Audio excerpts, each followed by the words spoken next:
A raíz de mi último vídeo sobre cómo Donald Trump doblegó y humilló a Nicolás Maduro, han surgido muchísimos comentarios, incluso creadores de contenido como Jaime Bailey, bueno, periodista en este caso, Bailey, han especulado sobre el hecho de que, en el fondo, el ganador de este primer asalto quizás haya sido más bien Nicolás Maduro y que Donald Trump está dando señales posiblemente de estar traicionando al pueblo venezolano.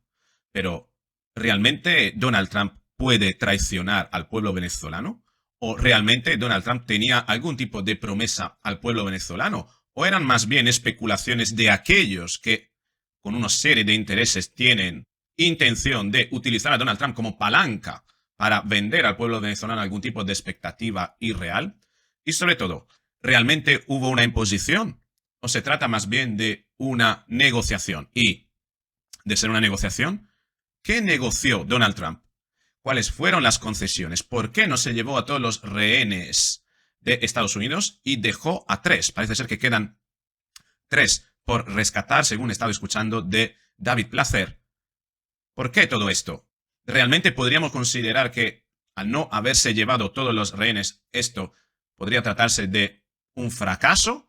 Y sobre todo, ¿qué pasa con las concesiones a Chevron? ¿Puede ser que, de manera escondida, hayan negociado al respecto y que finalmente Donald Trump seguirá comprándole petróleo a Nicolás Maduro? Y una cosita más, con el tema de las deportaciones. ¿Realmente devolver al tren de Aragua a Venezuela es un acierto para Donald Trump? ¿O tal vez lleva implícita, escondida, una trampa en el que haya caído el mismo presidente del gobierno? Como muchos detractores, muchos que están acusando ahora a Donald Trump de traición, traición al pueblo venezolano, están insinuando. Quédate conmigo en este vídeo porque vamos a analizar todos estos aspectos.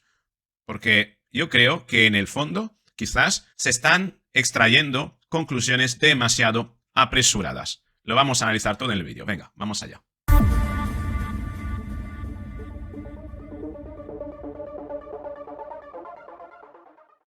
Así es, mi vídeo sobre cómo Donald Trump doblegó a Nicolás Maduro ha recibido muchísimas críticas en los comentarios.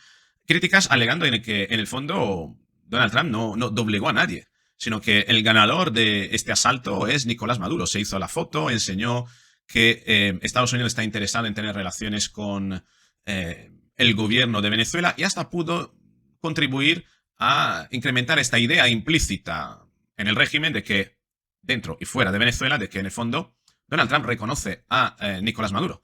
Pero nada de todo esto realmente.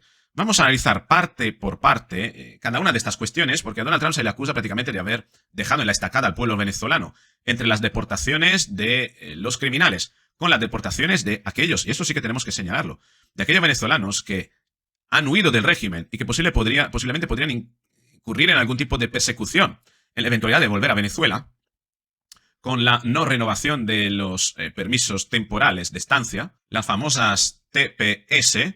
En fin, Donald Trump parece haber caído en la desgracia, o más bien los venezolanos que viven en Estados Unidos con ese permiso que no será renovado, pues parece haber caído en la desgracia. Y sobre todo, ¿qué pasa con el Mundo González y con María Corina Machado? ¿En qué momento se va a hacer la transición? Vamos a ver. Primero, antes que todo, para Donald Trump siempre ha dejado claro una cosa. America First. Y yo esto vengo diciéndolo una y otra vez. Para Donald Trump lo primero son los americanos, son los intereses de Estados Unidos. Los intereses de Estados Unidos. Ahora, tal como está la situación en Venezuela, ¿esto beneficia a los intereses de Estados Unidos? Evidentemente no. Por tanto, todo cambio hacia una democracia y democracia liberal en Venezuela pues debería ser un elemento positivo para Estados Unidos, desde luego. Pero America First. Primero, resolvamos las cosas en casa. No es una prioridad favorecer el cambio político en Venezuela. O por lo menos no se puede empezar la casa del tejado. Me refiero a que una actitud frentista contra el régimen podría poner en peligro a los rehenes de Estados Unidos, ciudadanos americanos, secuestrados por parte de la narcodictadura terrorista de Maduro, ¿no? Entonces, es evidente que Donald Trump tiene que establecer un orden de prioridades. Y dentro de ese orden de prioridad, primero es salvar vidas, antes que provocar un cambio o intentar provocar un cambio de manera frentista que podría poner en peligro la vida de muchas personas. Salvar vidas. Ahora, dentro de la vida a salvar, las primeras, America First, los americanos, ¿no? Y esto es lo que ha hecho, básicamente. Ha ido a rescatar a su gente. En ese sentido, no hay ninguna promesa que Donald Trump haya contraído con el pueblo venezolano. Más bien hay una serie de expectativas, sobre todo lanzada por parte del sector conservador latino de Florida, que de alguna manera tiene cautivo también a Donald Trump, porque ahí hay 3 congresistas, entre ellos María Elvira Salazar, que tienen muy clara cuál es la situación de Venezuela y qué es lo que quieren, ¿no? Y esos congresistas, ojo, es importante, esos congresistas le permiten a Donald Trump avanzar ágilmente en el Congreso, de retirarle el soporte a Donald Trump, cosa que no harán, obviamente, pues Donald Trump tendría muchos problemas. Por tanto, Donald Trump tiene interés, obviamente, en alimentar las peticiones de esos congresistas que quieren y piden de una manera frentista el cambio político en Venezuela. Pero la cosa tiene que venir una tras otra, de acuerdo con una línea de sucesión de los hechos que haga que esto sea sostenible, ¿no? Entonces, lo primero, rescatar a los ciudadanos americanos. Importantísimo. Y para eso mandó a Richard Grenell, no mandó a Marco Rubio, es más, lo mandó en un momento en el que Marco Rubio anunciaba una gira por distintos países de la zona del Caribe y casi sobreponiendo, ¿no?, la campaña de comunicación y el protagonismo de Marco Rubio con esta misión prácticamente relámpago de Richard Grenell, que ha prácticamente barrido de las portadas todo lo que era el inicio de la operación de Marco Rubio, que tampoco la ha barrido, porque Marco Rubio finalmente se ha hecho noticia hoy. Es decir, realmente Richard Grenell ha cumplido su misión antes, ¿no? Por tanto, las cosas se han sucedido de una manera que a nivel de propaganda, ¿no?, a nivel mediático, al final hasta incluso todo da una continuidad de un bloque, ¿no? Pero que duda cabe, esto lo decía también, lo anunciaba David Placer, que esta operación de Richard Grenell, como si fuera una operación imprevista, casi a capricho, ¿no?, de Donald Trump, por encima de, digamos, lo que era la agenda oficial, ¿no? Es como si hubiese querido meter en el calzador, con el calzador, esta opción, y además apartando a Marco Rubio y dejando el encargo a Richard Grenell, sabiendo que Richard Grenell ya se había reunido de una manera poco satisfactoria, poco agradable para él, con Jorge Rodríguez en el año 2020, ¿no? ¿Qué cambia respecto al 2020 ahora, teniendo a Marco Rubio? ¿No podía esperar?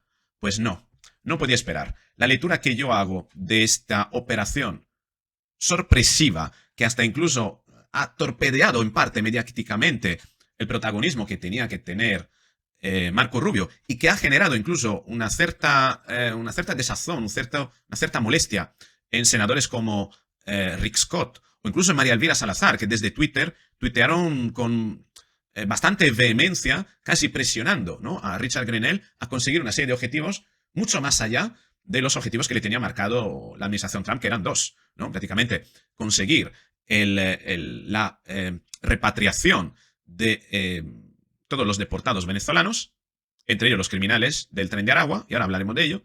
Y segundo, conseguir obtener también, volver a Estados Unidos con los rehenes estadounidenses liberados. Bien.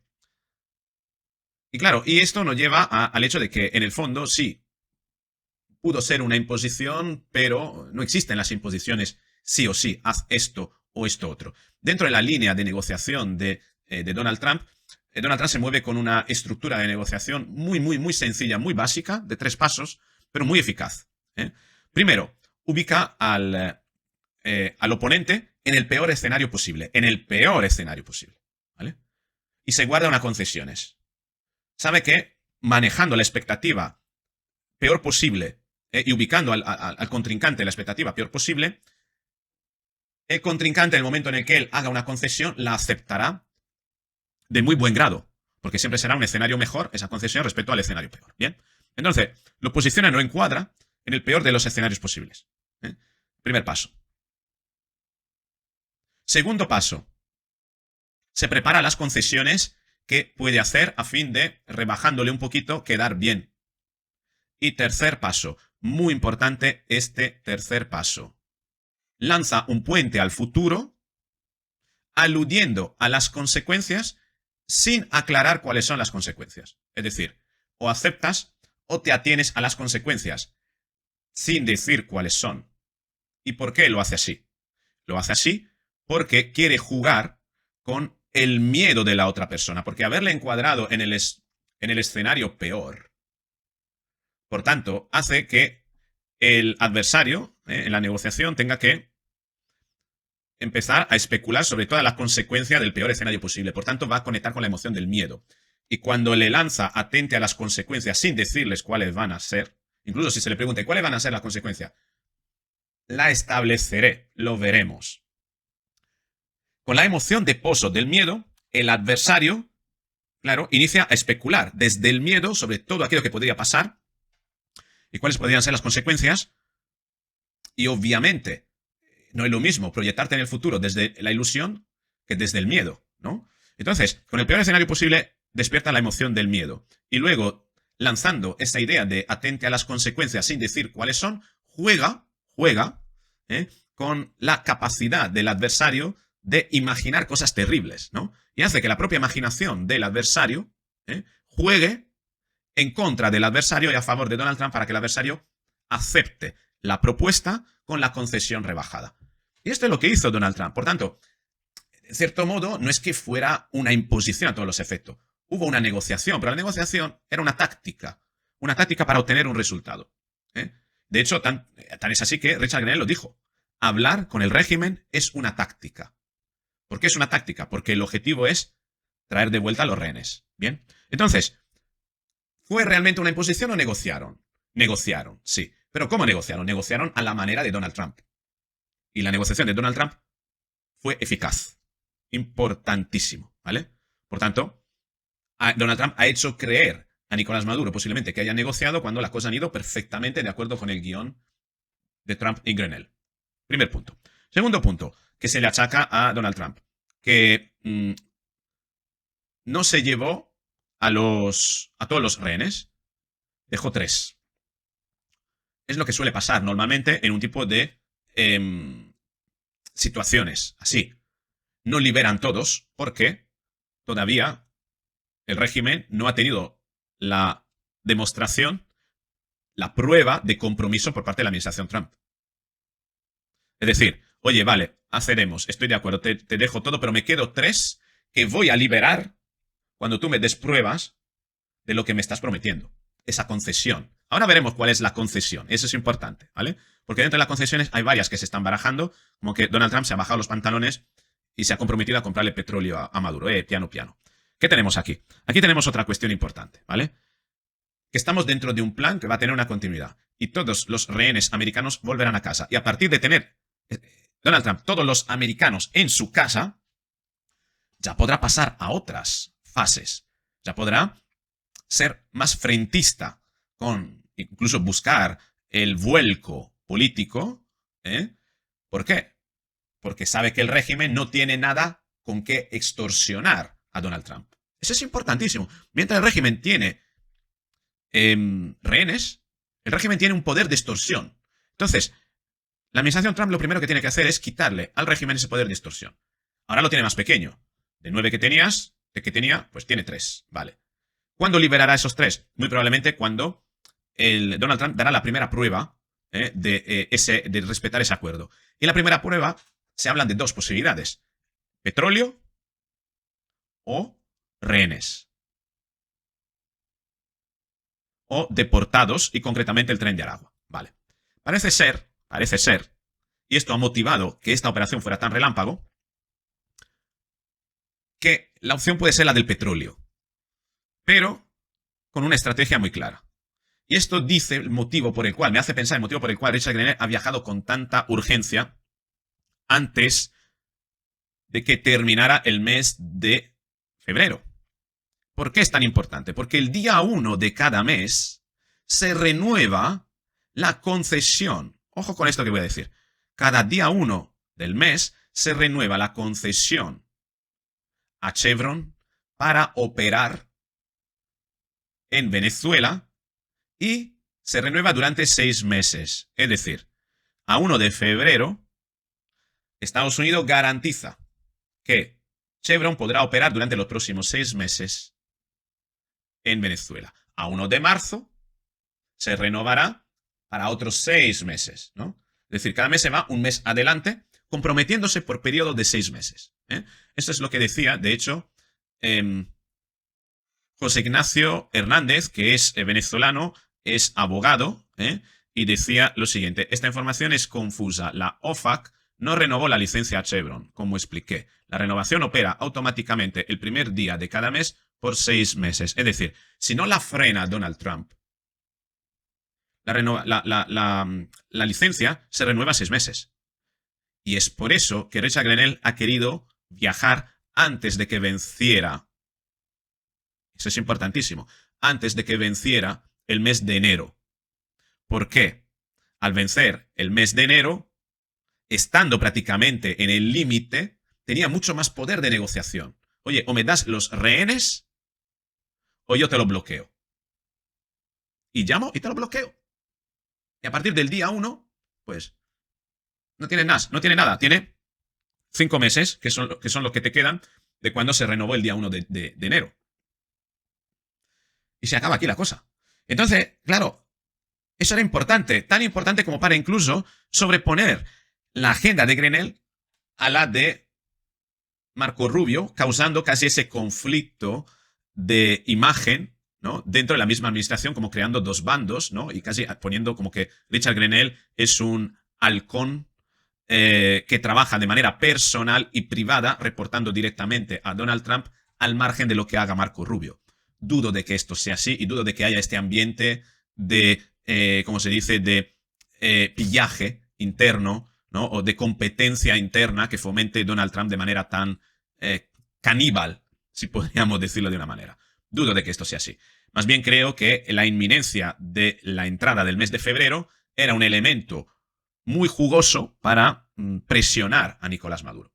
Y entonces la gente puede decir, bueno, le ha dado la concesión, que no ha sido realmente una concesión. Puede parecerse una concesión, podría parecerse una concesión, pero en el fondo es una imposición, ¿no? En el sentido de que pues, ha puesto a Nicolás Maduro contra la pared, ¿no? ¿Vale? Pues Chevron podrá operar durante los próximos 6 meses. Pero a 1 de marzo estaremos en la misma, por lo que yo he entendido, ¿vale?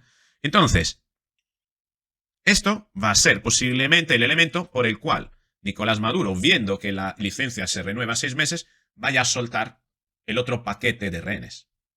Y lo veremos posiblemente muy pronto. También es posible que haya otra falsa concesión y que sean esos venezolanos deportados, ¿no? En plan que, oye, mira, me voy a llevar todos los rehenes, o incluso dame al menos 2/3, la mitad o 2/3, y la otra mitad me lo das cuando yo te devuelva el primer avión, ¿vale? Por tanto, estamos en un proceso. No debemos considerar, por eso te digo que desde mi punto de vista ha sido todo un éxito que Richard Grenell haya vuelto con 6 rehenes. Los otros van a venir, forman parte de todo de un proceso en cuanto sucedan esas cosas. Una cosa ya ha sucedido, y es la renovación de la licencia, que se renueva automáticamente, salvo que Donald Trump diga que no, ¿vale? Al ser 30-31 de enero, cuando ellos han hablado, pues esto ha permitido pues, que el día 1 de febrero se mantenga esa licencia. Fabuloso. Pero eso no significa que Donald Trump ha renovado la licencia a Chevron y que esta haya sido una concesión porque Nicolás Maduro ha extorsionado al gobierno, a la administración Trump. Nada de todo eso. Nada de todo eso. Como bien estás viendo y como bien te estoy exponiendo. Tenemos otro elemento. El tren de Aragua de vuelta. Hombre, que el tren de Aragua de vuelta lo que va a hacer es que esta gente luego, Nicolás Maduro la vuelve a meter en circulación, si no es en Estados Unidos, en otros países, para servir al régimen o incluso como organismo paramilitar dentro del régimen, dentro de Venezuela, para mayor represión. Yo digo piano, piano. Aquí se han hecho promesas. Pero veremos si realmente, y yo creo que habrá un giro allí, si realmente el tren de Aragua va a ir a Venezuela. Cuando lo vea, te daré la razón eventualmente. Pero yo creo que ahí Donald Trump se está guardando una carta. Y que en el fondo, el tren de Aragua o el núcleo más importante del tren de Aragua, Donald Trump se inventará algún delito federal o alguna cosa para tener el control pleno de esa gente. Posiblemente los condene a terrorismo y llegue a la conclusión de que no, te voy a devolver los que no son terroristas, pero los terroristas me lo quedo yo porque son un peligro para Estados Unidos. Pero yo te voy a devolver, gente, y tú me das los míos. Es decir, que habrá giros, ¿eh? Pero lo que pasa es que en una fase inicial tiene que mostrar esa disposición, ¿vale? Por tanto, que esto de que el tren de Aragua va a estar de vuelta y entonces esto otra vez es que Maduro se ha salido con la suya. Espera a verlo. Y creo que va a pasar tiempo antes de que lo veamos y creo posiblemente que no lo vayamos a ver. Y que veremos que la administración Trump aplicará algún tipo de escamotage, de vía de salida para el núcleo duro del tren de Aragua quedárselo para sí. Estoy convencido. Ese es otro elemento, por tanto, que desmonta la idea de que sí, que Maduro se ha salido airoso. Para nada. Por tanto, no fue una negociación. O mejor dicho, si alguien cree que eso fue una negociación, es Maduro que ha sido engañado. Segundo, no ha sido un fracaso el hecho de que no hayan ido, no se haya llevado a todos los rehenes. No, forma parte de un proceso por el que se hacen ver concesiones para tener luego la segunda partida. Como cuando tú llegas a un acuerdo que vendes un producto y dices la mitad me lo das ahora, el del dinero, y la otra mitad cuando el producto te lo entrego. Entre privados normalmente se suele hacer así. ¿El tren de Aragua de vuelta? Pues vayamos a verlo porque creo que ahí habrá sorpresas. La renovación de la licencia del petróleo, ya hemos visto que no es una renovación, sino que ha sido una argucia, incluso aprovechar la parte final del mes para presionar a Maduro con esto. Que Donald Trump reconoce, y este es el quinto punto, a Nicolás Maduro por la foto. Lo han dejado claro desde la Casa Blanca. La responsable de prensa lo dijo. Absolutely not. No estamos reconociendo a Maduro. Hemos ido ahí a realizar una serie de peticiones a llegar pues, a una determinada, no sé si llamarlo acuerdo, ¿vale? Y ya está. Porque nos interesan nuestros compatriotas, ¿no? Nuestros ciudadanos. Punto, sin más. Ahora, ¿que el régimen haya querido venderlo así? Pues sí, vale. Pero no habrá sido más que una concesión en ese sentido, que le hace Donald Trump. Mira, te haces la foto. Vale. Pero esto no significa que mañana va a haber más fotos. Posiblemente sí. Pero eso no significa que Donald Trump renuncie a querer estabilizar la zona y hacer que Venezuela dé un giro hacia la democracia. Lo que pasa es que hay fases y fases. Bien. Y finalmente tenemos un último elemento, que es que qué es lo que va a pasar con... Y eso quizás sea el más amargo de todos, ¿no? ¿Qué es lo que va a pasar con toda aquella gente que que la administración Trump devuelva a Venezuela y que a lo mejor salieron de Venezuela por miedo a ser perseguidos y cuya vuelta a Venezuela podría meter en serio peligro la seguridad de esas personas porque podrían acabar presas precisamente por el régimen, ¿no? ¿Qué va a ocurrir con ellos? Pues esto, sinceramente, no lo sé. No sé hasta qué punto Donald Trump, y es donde tengo la duda, en su planteamiento de brocha gorda, de café para todo, sea capaz de meter a esa gente también en los aviones, ¿no? Aviones que además pagará Nicolás Maduro. No lo sé. No lo sé. Al respecto, María Elvira Salazar decía que está en el interés de todos Estados Unidos proteger a los inmigrantes políticos, ¿no? A los refugiados políticos en Estados Unidos. Esa gente entiendo yo que tendrá una condición, pero hay muchos que a lo mejor esa condición no la han pedido o no la han obtenido todavía, ¿no? Y ahí es donde yo tengo mis dudas, ¿no? Tengo mis dudas sobre realmente qué es lo que va a pasar. Ahora, que todo esto sea señal de que Donald Trump haya apartado el proyecto de cambio político en Venezuela, no. Repito, esto va por fases y ahora mismo no es la fase. Esta es la razón por la que Donald Trump no apoya a Edmundo González y el motivo por el cual la demostración podría ser que no ha querido verse con Edmundo González oficialmente. Pues tampoco. Es más, el no haberse querido reunir con Edmundo González, creo que ha sido todo un acierto de cara a el objetivo que tenían de liberar a los rehenes americanos. Porque al final tú reuniéndote con Edmundo González sí que estás lanzando la foto de que reconoces a Edmundo González. Porque si no, no te reunirías con él. Con Maduro te reúnes porque necesitas liberar tu gente, pero con Edmundo González, ¿para qué te reúnes si no es para decirle al mundo yo reconozco a Edmundo González, ¿no? Entonces, haber reconocido el Mundo González antes de poner a salvo a los ciudadanos americanos hubiese sido un error diplomático importante que hubiese a lo mejor puesto al régimen de Maduro en una posición mucho más agresiva con respecto a esos rehenes, ¿no? Y creo que en el fondo Trump está siendo bien asesorado y tiene esas características, saber confiar en determinadas personas y asesorarse, saber escuchar a los asesores, ¿no? En ese sentido, creo que no hubiese obtenido este resultado en la eventualidad de haberse visto con el Mundo González, porque hubiera despertado muchas suspicacias en el régimen. Hay que relajar ahora mismo al régimen, hacerle creer que está ganando, hacerle creer que tiene a la administración Trump en el bolsillo y poco a poco ir consiguiendo cosas. Eliminando primero todos los puntos de dependencia que pueden suponer una extorsión por parte del régimen hacia Estados Unidos. Y cuando se han cortado todos esos puentes, en ese momento será cuando posiblemente veamos a un Donald Trump reunirse con el Mundo González. Y la razón de todo esto, yo creo que es el silencio del mundo estos días y el silencio de María Corina Machado, que están a la expectativa, están ahí. No han querido lanzar mensajes de frustración como Rick Scott o María Elvira Salazar, ¿no? No. Se están quedando un perfil bajo porque saben que esto va por fases, ¿no?